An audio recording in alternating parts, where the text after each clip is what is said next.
and welcome to the Kaizen Real Estate Practitioner. This is Clint with Stitzer Properties, and I greatly appreciate you spending the time to watch. So today's topic is about getting more referrals. How we can gain more consistency and more inbound referrals into real estate practice. Let's go ahead and dive right in.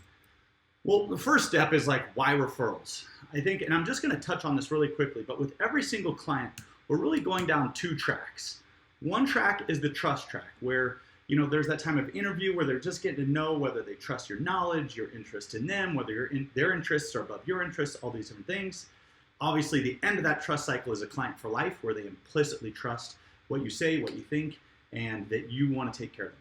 Okay, the second track is this transaction readiness track, okay? And that's when someone's going from market dreamer to market observer to transaction ready to a successful sale, right? So there's really two tracks, again, that we're taking clients along. One is trust, one is transaction readiness.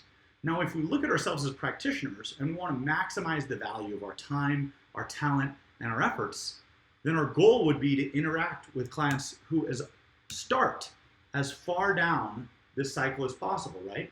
So usually referrals come to us further down the transaction readiness track and further down the trust track because of the nature by which we were introduced. So really, that's why referrals. This isn't to bag any other sources of business. This is just to acknowledge that in order to maximize your time, your talent, and your energy, which are all finite resources, we want to maximize the number of people we work with that are as far down this track from day one. Make sense? All right, here we go. Step number one, you just got to choose to be great. What we're going to touch on is actually a lot of this is how you operate with your existing clients, and a little bit less about how you actually get referrals. So step number one is choose to be great. What does that mean? This is a rhetorical question. If you aren't doing a fantastic job, how sincere and confident are you when asking for the opportunity to serve others? Think about it though, seriously. If you don't know that you're crushing it on behalf of that client, do you really feel confident in asking for that referral? And we all only serve so many people a year. And if you're only serving so many people a year and you're not doing such a fantastic job that you feel confident in asking to serve others, are you really getting yourself an opportunity to earn referrals? I'd humbly submit not, okay? And remember, confidence equals belief in your technique. So if you choose to be great, you're committed to creating great technique. If you believe in your technique, you believe in your confidence, you're gonna be great in asking for referrals, okay? Number two, people only put their name on the line with others when they believe in the service they're gonna get from you. I'll say it again. People only put their name on the line with others, meaning I'm going to put myself out there to refer Jim to Agent John because I know Agent John's fantastic. There's just two undeniable truths. If you're not doing a fantastic job, you're not going to feel great in asking. And if you're not doing a fantastic job, they're not going to feel great in referring. Basic. You got to choose to be great. Okay? Step two is we want to embrace the three core skills. What are the three core skills, right? Well, number one is you got to learn how to ask great questions. Most people don't know how to do this. We get so excited to be transactional. Oh, you want to see a house? Boom, let's go see it. How many beds? How many baths? Those aren't great questions. Okay, great questions get into the what's, the whys, the motivators. How to listen to the answers. Great reminder here is to be interesting, you must be interested. That's taught all over the place. I mean, spend any time in a negotiation training, in any sales coaching, whatever. This is going to be a consistent theme. The third core skill is that you need to take the time to examine, explore, understand, appreciate, and respect how the other side sees life, how the person that you're working with sees life. That doesn't mean you have to agree with it. That doesn't mean you have to own it, but it does mean that you have to recognize it and be able to understand how they operate. Okay, that's empathy, is what that is.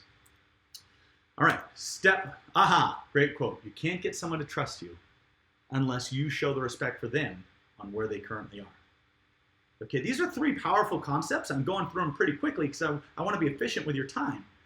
But really sit and think on these, right? Step number one, you got to be great. Step number two, you got to embrace the three core skills of having fantastic conversation. Step number three is you got to deliver the outcome of those skills. Okay? What does that mean? That means that through great questions, great listening, and great empathy, you're able to express to a client what they want, but they haven't been able to verbalize. We call it creating clarity and confidence. Have you ever sat down with someone that has all of these conflicting concerns and it's so jumbled in their head They know generally what they want, but they have so many different thoughts about it that they just feel confused. If you execute on those 3 core skills, you can take all those parts and pieces and go, line them up, bring it into summation, and make them feel clear. Okay, here we go. Step number 4, refine your ask. We're talking about referrals, right? The first 3 steps are about how you treat your current clients and the way in which you operate on a daily basis. Step number 4 is refining your ask. Don't say, hey, do you have anyone that wants to buy or sell a house?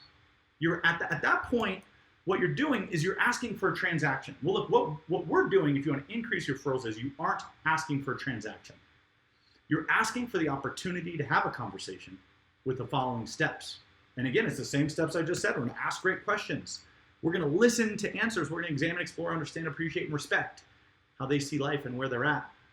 And then we're going to offer a crystal clear vision of what they really want, why they want it, and the exact steps to take in order to get to it. So again, you're not asking for a transaction. You're not asking for, hey, do you know who wants to buy or sell? You're asking for the opportunity to take someone through this process to achieve clarity. Okay? If you think about it that way, put yourself in the perspective of someone that you're asking for that. Okay? When people know that whenever they refer someone to you, the process will start with great questions, listening, and a guide to clarity, the risk of making them look bad is low. Because they know that you're not going to come in and try and sell them something they don't want or make them feel uncomfortable. They know that if they refer someone to you, that it's going to start with a conversation that helps that person be clear on what they want. Okay? It's about putting that person's need ahead of you. So again, you're refining your ask. You're not asking for a transaction. You're asking for the opportunity to have an exploratory conversation. So let's put it into words, okay? Step 5, here's the ask or the offer. Okay, this is just a suggested way to approach it, but hey Jim, if you happen to come across anyone who's exploring a real estate move, I'd really appreciate the opportunity to have a conversation with them to help create clarity. And you know what? If after that they choose to work with me, fantastic. If not, and maybe real estate move isn't right for them or they feel like someone else would be a better fit, no problem. At least I've helped them be more clear on what they're looking to achieve. Okay. Now I paraphrase this a little bit and you got to put it in your own words. But isn't that a lot more permissive? Isn't that a lot less intrusive to ask for? Literally, you're asking for the opportunity to help someone else create clarity when they're considering making a major life decision. All right, so we've switched the way in which we're asking for the referral. Step number 6 is we just got to increase frequency. Right? Sales is a numbers and probabilities game. To increase your outcome, the bottom line, referrals to get more sales, okay, you got to increase your attempts. It's a very simple formula. You want more down here, you got to increase up here and get better in the middle. Okay? And then the next question people ask me is, well, when's the magic time? When you're sincere in the way that you operate, and you put other people's interests first, and you earn their trust through asking great questions, following the steps we've already talked about, there is no magic timing.